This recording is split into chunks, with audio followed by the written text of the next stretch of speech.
ನಮಸ್ಕಾರ. ನಮ್ಮ ಹೆಸರು ಡಾಕ್ಟರ್ ವಿ ವೆಂಕಟೇಶ್ ಅಂತ.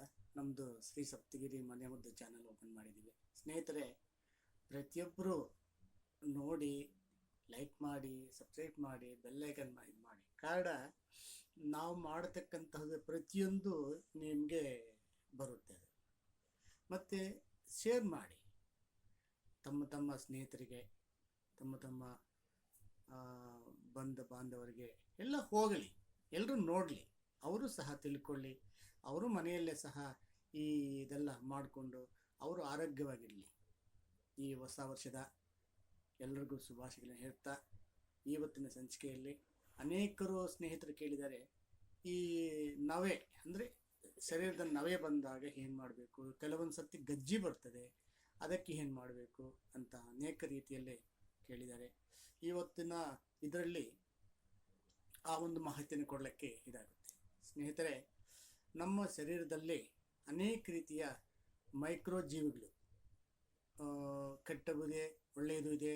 ಈ ಕೆಟ್ಟವು ಮೈಕ್ರೋ ಜೀವಿಗಳು ಏನು ಮಾಡ್ತಂದ್ರೆ ನಮ್ಮ ದೇಹದಲ್ಲಿ ಇನ್ಫೆಕ್ಟ್ ಮಾಡ್ತದೆ. ಇನ್ಫೆಕ್ಟ್ ಮಾಡಿದಾಗ ಆ ರಕ್ತ ಕಟ್ಟ ಮೇಲೆ ಅದು ಅನೇಕ ರೀತಿಯ ಗಜ್ಜಿ ಅಂತಿದೆ. ಗಜ್ಜಿ ಎಂಬುದು ಅಂಟು ರೋಗ, ಒಬ್ಬರಿಂದ ಮತ್ತೊಬ್ಬರಿಗೆ ಇದಾಗುತ್ತದೆ. ಅಂತಹ ಒಂದು ಇದಕ್ಕೆ ನಾವು ಮಾಡ್ತೀವಿ, ಅದಕ್ಕೆ ಸೋಪ್ ಅಂತೆ, ಇನ್ನೊಂದಂತೆ, ಮತ್ತೊಂದಂತೆ, ಅದೇ ಆಯಿಂಟ್ಮೆಂಟ್ ಅಂತೆಲ್ಲ ಹಚ್ಚಿಕೊಂಡು, ಆದರೂ ಸಹ ಅದೇನಾಗುತ್ತೆ, ಅದು ವಾಸಿಯಾಗಲ್ಲ. ತಿಂಗಳಾನುಗಟ್ಟಲೆ ಒಂಥರ ನರಕ ಯಾತನೆ ಎಲ್ಲ ಕರ್ಕೊಳ್ಳೋದು, ಇದು ಮಾಡ್ಕೊಳ್ಳೋದು ತೊಂದರೆ ಆಗುತ್ತೆ ಸ್ನೇಹಿತರೆ. ಕಾರಣ ನಮ್ಮ ದೇಹದಲ್ಲಿ ನಾವು ದೇಹವನ್ನು ಸ್ವಚ್ಛ ಮಾಡಿಕೊಡಲ್ಲ. ದೇಹ ಸ್ವಚ್ಛ ಮಾಡ್ಕೊಂಡ್ರೆ ಶಾಂಪು ಸೋಪ್ ಹಾಕ್ಕೊಂಡು ತೊಳ್ಕೊಳ್ಳೋದಲ್ಲ. ಒಳಗಡೆ ಇರ್ತಕ್ಕಂತಹ ನಮ್ಮ ಜಠರ, ಕರಳು, ಮತ್ತು ಹೃದಯ, ಮತ್ತು ಈ ಲಂಗ್ಸು, ಇವೆಲ್ಲ ಪ್ಯಾಂಕ್ರೆಸ್, ಇವೆಲ್ಲ ಕ್ಲೀನ್ ಮಾಡ್ಕೋಬೇಕು. ನಾವು ಕ್ಲೀನಾಗಿ ಮಾಡ್ಕೋಬೇಕಂದ್ರೆ ಯಾವ ಥರ, ಅದಕ್ಕೆ ಹೋಗಿ ನಾವು ಕೈ ಹಾಕಿ ಸೋಪ್ ಹಾಕಿ ತೊಳೆಯೋಕ್ಕಾಗಲ್ಲ. ಆದರೆ ನಮ್ಮ ಪ್ರಕೃತಿ ಸಿಕ್ಕುವಂತಹ ಅನೇಕ ವಸ್ತುಗಳಿಂದ ಅದನ್ನು ಕ್ಲೀನ್ ಮಾಡ್ಕೋಬೇಕು. ಮೊಟ್ಟ ಮೊದಲಿಗೆ ಪ್ರತಿಯೊಬ್ಬರು ಬೇದಿಗೆ ಹಾಕ್ಕೋಬೇಕು.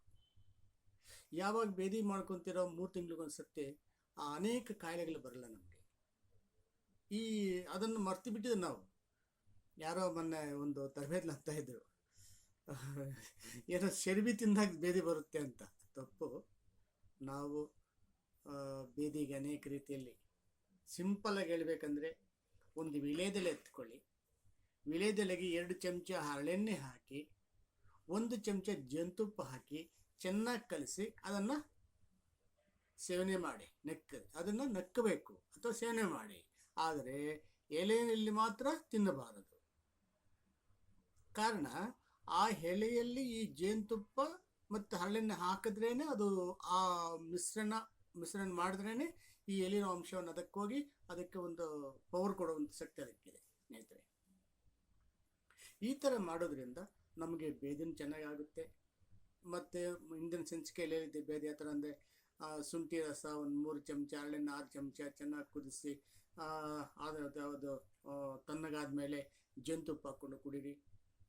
ಸೇವನೆ ಮಾಡಿ ಮತ್ತು ನೀರು ಕುಡಿತಾ ಬನ್ನಿ. ಆಗಾಗ ನೀರು ಕುಡಿತಾ ಬಂದರೆ ಬೇದಿ ಆಗುತ್ತೆ. ಮತ್ತೆಲ್ಲ ಕೊನೆಯಲ್ಲಿ ಅನ್ನ ಅಂದರೆ ಅರ್ಧ ಸೊಸೈಟಿ ಅನ್ನ, ಅರ್ಧ ಹೆಸರುಬೇಳೆ ಹಾಕಿ ಅನ್ನ ತಯಾರಿಸಿ, ಚಿಕ್ಕಡಿ ಅಂತಾರೆ, ಅದು ತಯಾರಿಸಿ ತುಪ್ಪದಲ್ಲಿ ತಿಂತೀವಿ. ಆ ಥರ ಅಂತ ಮಾಡಿದ್ದೀವಿ. ಕೊನೆಯಲ್ಲಿ ಬೇದಿ ನಿಂತೋಗ್ಬೇಕಂದ್ರೆ ಒಂದು ಗ್ಲಾಸ್ ತಿಳಿ ಮಜ್ಜಿಗೆನ ಕುಡೀರಿ, ನಿಂತೋಗುತ್ತೆ ಅಂತ ಹೇಳಿದ್ವಿ. ಹಿಂದಿನ ಸಂಚಿಕೆಯಲ್ಲಿ ಸ್ವಲ್ಪ ರೆಫರ್ ಮಾಡಿ ಸ್ನೇಹಿತರೆ. ಈಗ ಈ ಗಜ್ಜಿ ಎಂಬುದು ಯಾಕಪ್ಪ ಅಂದರೆ, ನಮ್ಮಲ್ಲಿ ಆ ಮೈಕ್ರೋ ಜೀವಿಗಳು, ಆ ಬ್ಯಾಡ್ ಬ್ಯಾಕ್ಟೀರಿಯಾಗಳು ಅಟ್ಯಾಕ್ ಆದಾಗ ಆದ್ದರಿಂದ ಆ ಒಂದು ಗಜ್ಜಿ ಬರ್ತದೆ. ಅದಕ್ಕೆ ಮೊದಲನೇದಾಗಿ ಈ ಒಂದು ಬೇದಿಯನ್ನು ಮಾಡಿಕೊಂಡು ನಾವು ಶುದ್ಧಿ ಮಾಡಿಕೊಂಡು, ತದನಂತರ ಬೆಳ್ಳುಳ್ಳಿ ಒಂದು 50 ಗ್ರಾಮ್ ಬೆಳ್ಳುಳ್ಳಿ, ಒಂದು 100 ಗ್ರಾಮು ಅಥವಾ 50 ಗ್ರಾಮು ಕೊಬ್ಬರಿ ಎಣ್ಣೆ ಅಥವಾ ಎಳ್ಳೆಣ್ಣೆ, ಇದನ್ನು ಎತ್ಕೊಂಡು ಒಂದು ಪಾತ್ರೆಗೆ ಹಾಕಿ, ಅದು ಬೆಳ್ಳುಳ್ಳಿ ಸಣ್ಣ ಕಟ್ ಮಾಡಬೇಕು. ಸಣ್ಣ ಕತ್ತರಿಸಿ ಈ ಪಾತ್ರೆಗೆ ಹಾಕಿ ಚೆನ್ನಾಗಿ ಕುದಿಸ್ಬೇಕು. ಕುದಿಸಿದ ಆದಮೇಲೆ ಒಂದು 100 ಗ್ರಾಮ್ ಎತ್ಕೊತೀವಲ್ಲ, ಪ್ಲಸ್ ಏನು ಮಾಡಬೇಕು, ಒಂದು ಈ ಬೆಳ್ಳುಳ್ಳಿ ಚೆನ್ನಾಗಿ ಕಾದ ಮೇಲೆ ಸೋದಿಸ್ಕೊಂಡು ಆ ಎಣ್ಣೆಗೆ, ತಣ್ಣಗಾದ ಮೇಲೆ ಆ ಎಣ್ಣೆಗೆ ಸುಣ್ಣ ಒಂದು 20 ಗ್ರಾಮ್ ಸುಣ್ಣವನ್ನು ಹಾಕಿ ಚೆನ್ನಾಗಿ ಕಲಸಿ, ಎಲ್ಲೆಲ್ಲಿ ಇನ್ಫೆಕ್ಟ್ ಆಗಿದೆ ಗಜ್ಜಿ, ಎಲ್ಲಿ ಇದಾಗಿದೆಯೋ, ಗಾಯಗಳಾಗಿದೆಯೋ ಅಲ್ಲಿ ಅಪ್ಲೈ ಮಾಡ್ತಾ ಬಂದರೆ ಅದಕ್ಕಷ್ಟೇ ಒಣಗುತ್ತೆ ಸ್ನೇಹಿತರೆ. ಒಂದು ಕಾಯಿಲೆಗೆ ನಾವೇನು ಮಾಡ್ತೀವಿ, ಒಂದು 60-70 ಇದೆ ಹೇಳ್ತೀವಿ ಸ್ನೇಹಿತರೆ.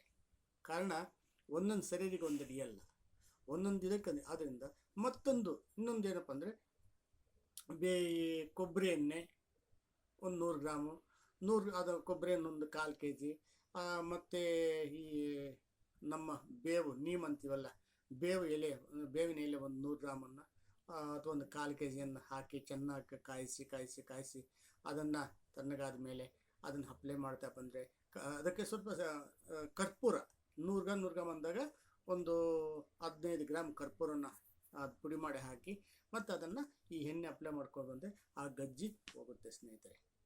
ಮತ್ತು ಇನ್ನೊಂದೇನಪ್ಪ ಅಂದರೆ ಈ ಕನಿಗಳು ಅಂತೀವಲ್ಲ, ನಾವು ಮನೆ ಮುಂದ್ಗಡೆ ಈಗ ಜಾಸ್ತಿ ಹಾಕ್ಕೊತಾರೆ, ರೋಡಲ್ಲಿ ಸಹ ಜಾಸ್ತಿ ಇರ್ತದೆ. ಆ ಕನಿಗಳ ಎಲೆ ಒಂದು 1/4 ಕಿಲೋ ಅಥವಾ ಅರ್ಧ ಕಿಲೋ ಅದನ್ನು ಸ್ವಲ್ಪ ಚಟ್ನಿ ಮಾಡಬೇಕು. ಚಟ್ನಿ ಮಾಡಿ ಒಂದು ಎಷ್ಟು ಸಮ ಪ್ರಮಾಣ ಎತ್ಕೊಳ್ಳಿ, ಯಾವುದು ಈ ಎಣ್ಣೆ ಮತ್ತು ಆ ಕನಿಗಳ ಎಲೆ ಸಮ ಪ್ರಮಾಣ ಎತ್ಕೊಂಡು ಎಲೆ ಮತ್ತು ಕುಟ್ಬಿಟ್ಟು ಇದಕ್ಕೆ ಹಾಕಿ ಚೆನ್ನಾಗಿ ಕಾಯಿಸಿ ಆ ಎಣ್ಣೆಯನ್ನು ನಾವು ಅಪ್ಲೈ ಮಾಡ್ಕೊತ ಬಂದರೆ ಸ್ನೇಹಿತರೆ ಆ ಗಜ್ಜಿ ಹೋಗುತ್ತೆ. ಸ್ನೇಹಿತರೆ, ಇಂತಹ ಮಾಹಿತಿಗಳು ಅನೇಕ ಇದೆ. ಈ ಒಂದು ನಿಮಗೆ ಇದು ಮುಟ್ಟಬೇಕಂದ್ರೆ, ಅದು ಬೇಗ ಲಭ್ಯವಾಗಬೇಕಂದ್ರೆ ಲೈಕ್ ಮಾಡಿ, ಸಬ್ಸ್ಕ್ರೈಬ್ ಮಾಡಿ ಮತ್ತು ಅದನ್ನು ಶೇರ್ ಮಾಡಿ ಸ್ನೇಹಿತರೆ. ಪ್ರತಿಯೊಬ್ಬರು ಹೋಗಲಿ, ತಾವು ಚೆನ್ನಾಗಿ ಇದು ಮಾಡಿಕೊಂಡು ಇದನ್ನು ಮುಂದುವರಿಸ್ಕೊಂಡು ಹೋಗಬೇಕಂತ ಕೇಳ್ಕೊಳ್ತಾ ನಮಸ್ಕಾರ.